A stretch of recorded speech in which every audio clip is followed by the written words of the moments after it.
Welcome to Practical Shamanism. I'm Katie Weatherup. I'm a former engineer with 20 years of experience working as a shamanic practitioner, and I hope to help you to connect to your personal power and magic and to support you in living a really good life that just keeps getting better. Thank you so much for joining me. One of my favorite energetic tools and just opportunities for experience is rocks and crystals. So I know not everyone has this affinity. Another shamanic practitioner could be absolutely gaga over plants. You know, my dear friend's a shamanic practitioner. She maintains an amazing garden. She has these energetic relationships with all the different plants. Plants are cool. I like plants. I recognize that they're good for my nervous system and all. Sure, a walk in nature is terrific, but trees are really cool up until they get really old and potent, and then I'm in absolute mystical awe of them. But for me, the affinity is really for rocks and crystals, and I love them, and I wanted to illuminate some more about why I love them so much and what you can do with them that can be really supportive. And so if rocks aren't your jam, you could think about how plants work this way. They have, the same kind of innate qualities and can be applied in similar ways, or sort of an extension of plants, but a different format. Essential oils can be, very, very powerful for it. Some people, use symbols that are imbued over a lot of different people agreeing that the symbol has this meaning. So to a lesser degree, that kind of thing can be used. And I think it's really useful as an energetically sensitive person to understand some of the ways that you can have these kind of items, and I'm going to talk in particular about crystals because that's what I love, working on your behalf so that you don't have to work so hard. So for me, one of the most fundamental difficulties of my experience of growing up and then being in public school and being stuck, absolutely trapped around a bunch of people. And I had some strategies like fleeing to the library during lunch hour. But in general, the sort of permeability of my energetic field, it was very easy for me to get overwhelmed and buffeted by energy. I even have some sort of odd, my ability to correlate a smell or a scent with what it goes with seems to be a lot more limited than for most people. And my ability to identify a direction that a sound came from accurately also seems to be really impaired. And my theory about this, what I believe to be true, is that as a little kid, when you're starting to map those things, I didn't pay as much attention to some of those secondary senses because I had the energetic sensitivity that was really, really high. And I was just bombarded with all of the stimulus. And of course, when you get around other people, there's a lot of wackiness, and for me particularly, one of the things that was the hardest as a child was when adults, who I had a lot of respect for authority figures. One of my strategies as a shy, sensitive girl for trying to stay safe was to be the good girl, to please the authority figures. But people aren't always really congruent. They'll say one thing and something else is going on. So it was very confusing. And when I was socially awkward, which I often was, and I was annoying someone, I could feel that I was annoying them and I was upset about annoying them, but I had no idea what to do about it. So there was a lot of challenge. It was very hard to learn social cues when everything was so loud. And I think for some of the neurodivergent or neurospicy, as some people call it, different kinds of ways brains are wired, it can be a really similar experience where there's just so much input or different experience that it can be very, very difficult to figure out the social cues at the time of life that we're ideally learning them. The great thing is, I feel like being adept at social skills is totally a learnable skill. So once I got the energetic sensitivity under control, I could start to like look around at the cause and effect of the thing that I said and whether it brought me closer to the person or further away. It could have gone either way for Katie in her 20s, but I had the ability to create quietness. So for me, getting those energetic filters and protections in place was very pivotal for being able to kind of navigate the experience of being in the world. And one of the things I love for this is crystals. So I seldom leave the house not wearing a Herkimer diamond. And Herkimer diamonds just happen to work really well for me. I pair them with a bunch of other stones. I had the good fortune to find someone who mines Herkimers and then wire wraps them with other gorgeous stones. And when she shifted her business model, I found someone else who would do custom wire wrapping, and it's absolutely wonderful. But the thing about Herkimers is they're these wonderful, beautiful, sparkly, faceted crystals, and no one facets them. They come out of the ground this way, but they formed from a crystal at the center and layered out. So they're very, very true to their own vibration.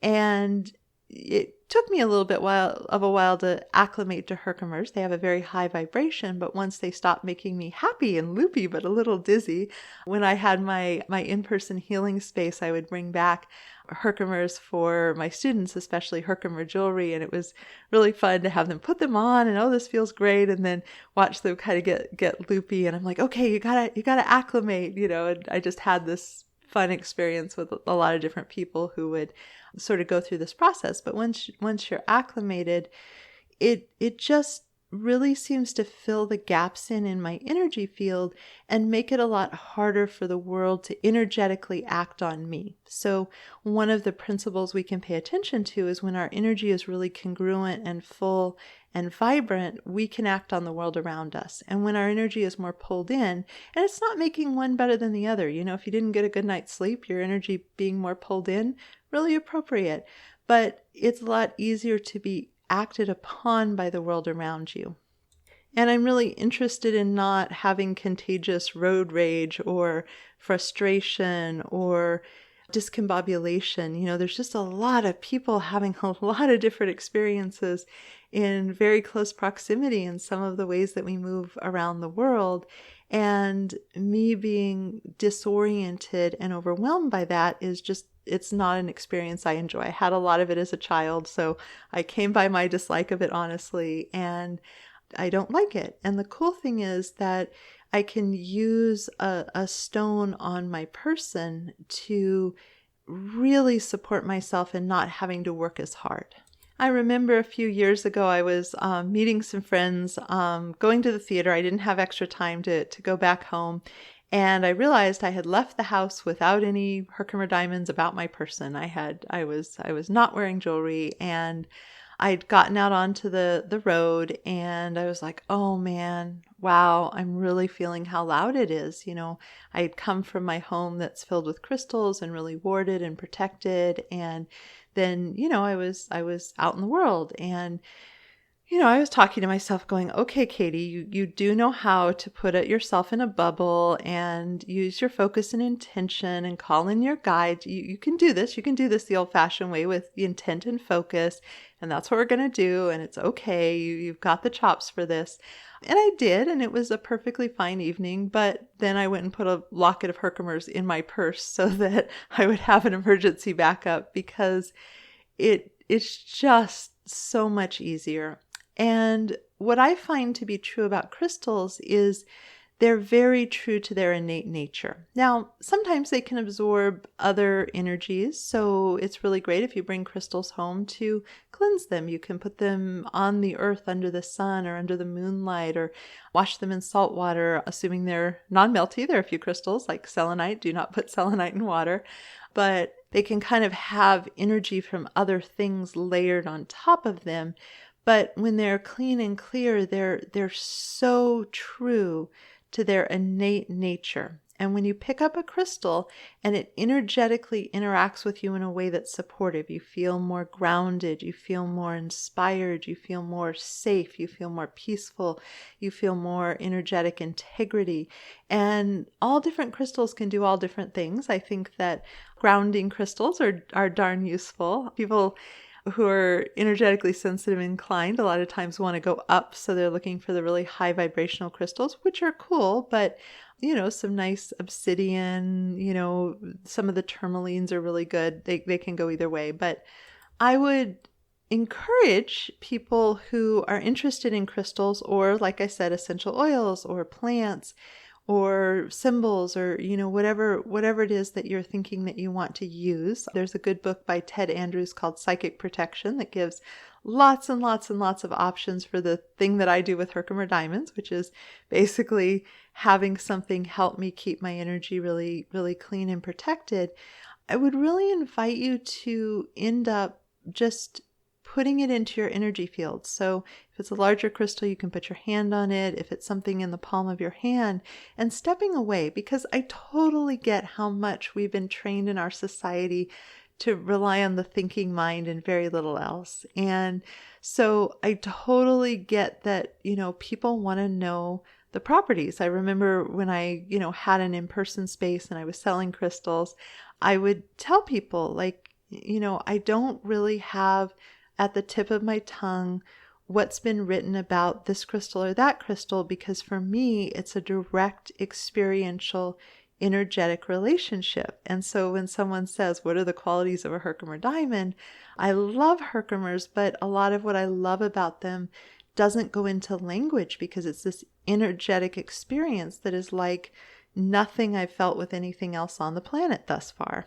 And I remember I finally just was like, okay, I'll just bring some crystal books in. And I remember having one gal who was shopping, and she'd be like, what does this one do? And I would go through the spiel, and then, 3 minutes later, what does this one do? For whatever reason, the computing of that wasn't necessarily making it into her mind. But I totally get where it feels really appealing. It's like when I bring a power animal back for someone, I recommend that they feel into what that power animal means to them, instead of going on Google and saying, what is the meaning of this power animal? Google will have a lot to say. There's a lot that's documented. Different cultures will have different takes on the given animal. And you lose something of learning to drop in experientially. So a lot of what I do is hold something in my hand and see what the vibration is. I usually use my left hand, and many people suggest that the non-dominant hand is more energetically sensitive, more receptivity. And I just get really quiet and feel how my energy body is shifted and changed. Because the thing about being human is we can embody so many different vibrations, the spectrum of emotions and experiences, and we're on the move and we're up to all these things, and this chakra has this vibration and that chakra has that vibration, and ideally they all harmonize around a core note. Maybe they do, maybe they don't. There's so much dynamic nature, but we can also be really influenced by vibration. You've probably had the experience of being with someone who was just really down in the dumps, and you came away feeling really down in the dumps when you weren't there before. And that can happen with codependency and things, but it can also just be a vibrational transmission when someone is so in the heaviness, and especially the chronic heaviness, like, someone who is just chronically, deeply, profoundly depressed and has a lot of hanging with that, is going to be more difficult for me than someone who might be in really acute grief, but it's in the movement. It's situational. But regardless, I think it's really nice not to get energetically knocked off our center. And certainly there are times you can go into deep rapport with people for a shared experience. I have fond memories of being a giggly teenager, and we were just both there wasn't even anything that funny. It was just kind of the energy of the rapport and, the experience that we were having together. So it's not to knock those, but the random buffeting of the psychically noisy world doesn't tend to be fun for most people. And so I would just really invite you to just be really beginner's mind. It's a great way to learn to sense energy and to tune in by picking something up and feeling what it does for you. So all the crystals that I have, and there are thousands of them, some of them are, one in particular weighs more than I do.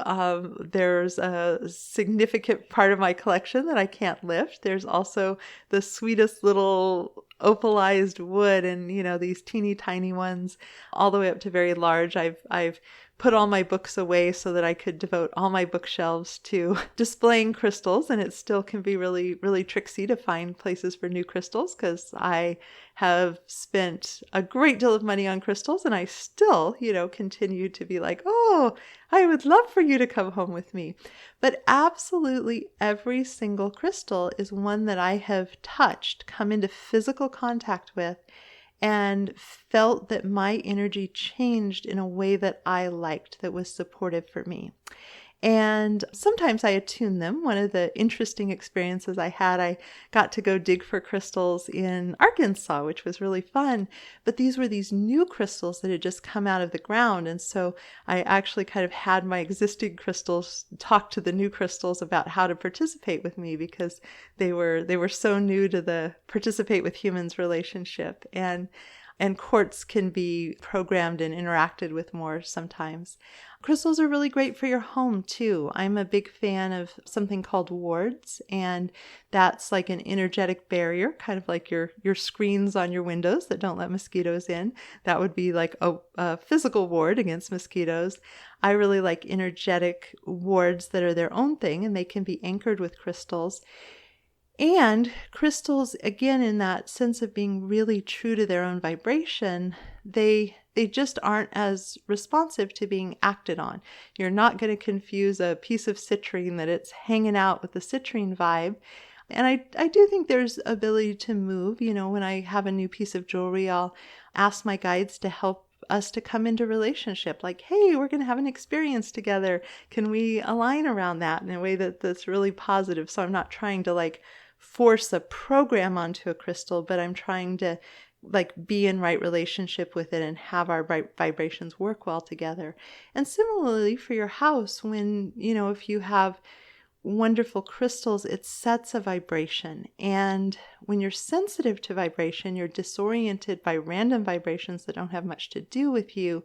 There's a lot of merit to having that vibration that is really aligned with and gets along well with your energy, that is super consistent. So that's part of why it just really resources me. It's really supportive. It's a very, I part of why I really like being in my home is I get to be in this wonderful crystal grid that is handpicked literally to be really supportive. And whenever I, periodically I have this oh, wow, I'm in some stagnation. It's time to, cleanse the crystals and move them around and put them in different places, especially the big anchor pieces.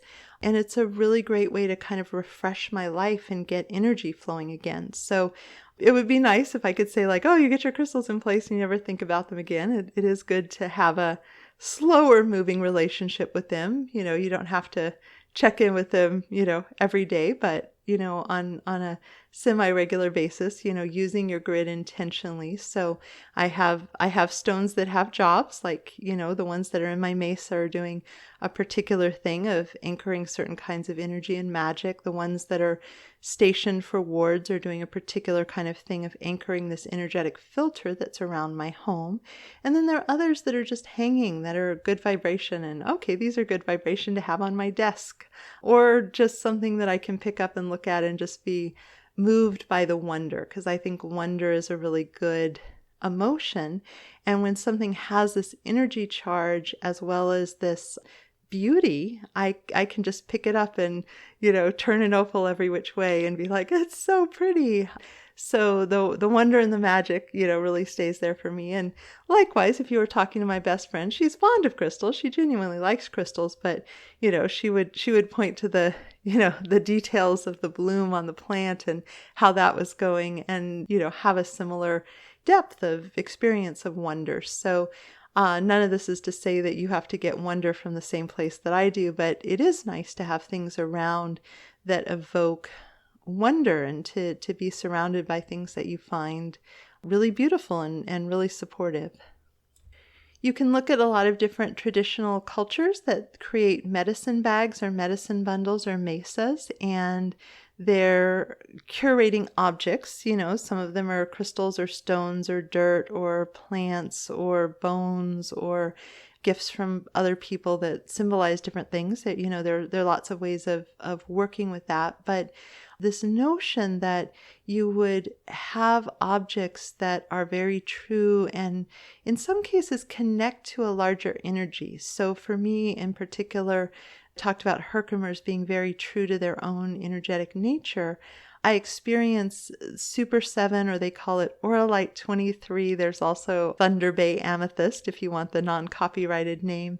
And these are things that have a whole bunch of minerals.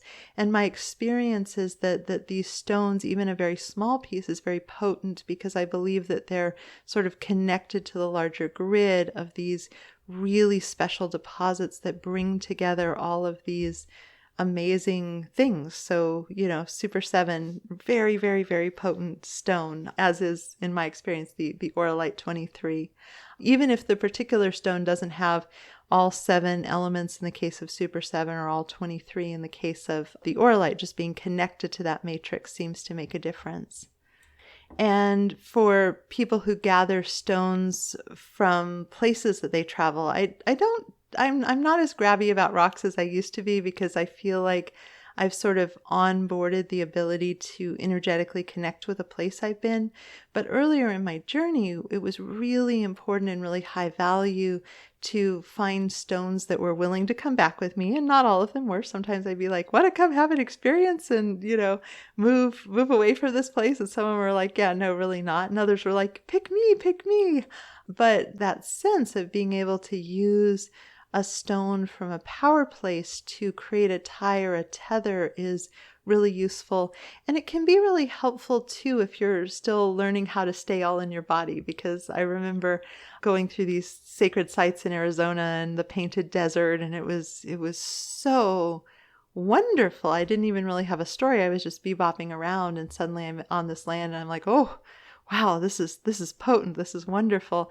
And so I had this absolutely glorious day on this solo trip. I drove to one end of the park and then I just turned around and drove through the other way, which is cool and you're alone. But then it was time to leave and the sun was going down and I had a few hours to get to my Airbnb, and I realized like, ooh, I have to pull myself out of the sacred landscape. There's a part of me that's like, no, I'll stay here. And that's not functional. We can't leave parts behind.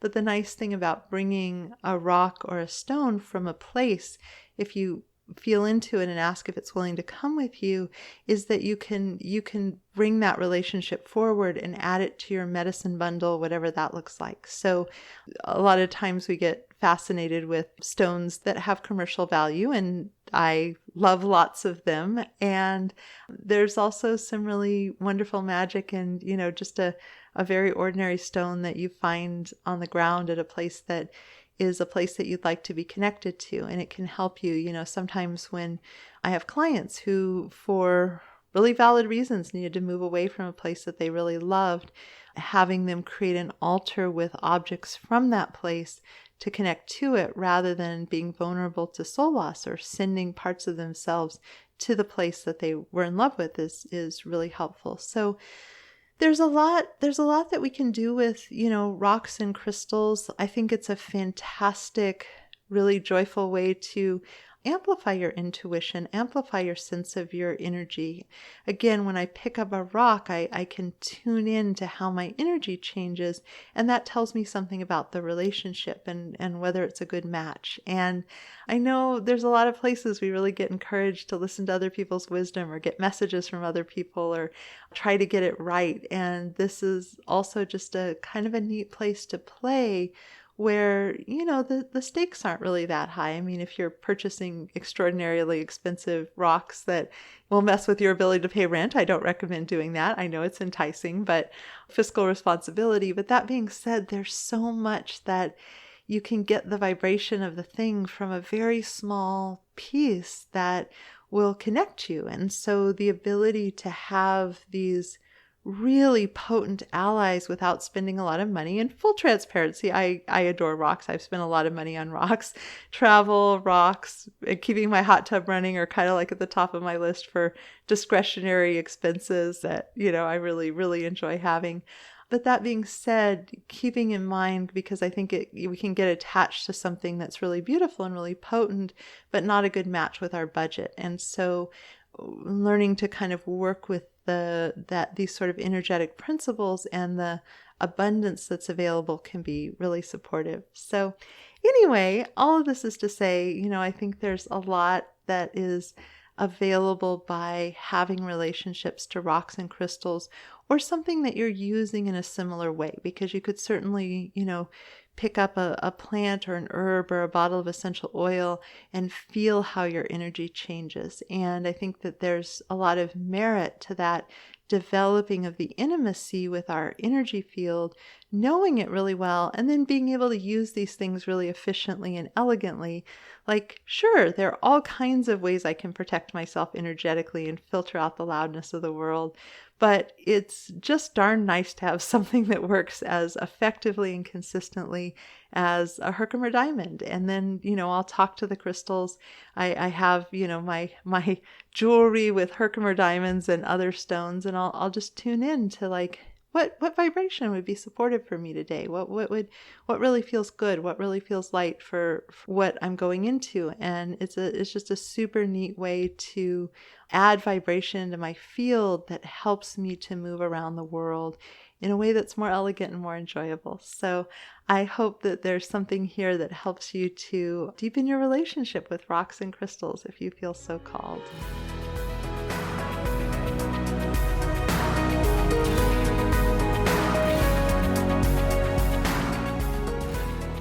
Thank you so much for joining me. To learn more about me and my work, please visit my website at handsoverheart.com. There you can join my mailing list for access to free bonus content in the members-only area. If you've enjoyed this, please consider subscribing and leaving a review. It would help me out a lot. Also, a special thank you to my patrons for your support. You offer me the time freedom to work on passion projects like this one. If you'd like to receive personal shamanic support from me and my team of guides, please consider joining my Patreon community.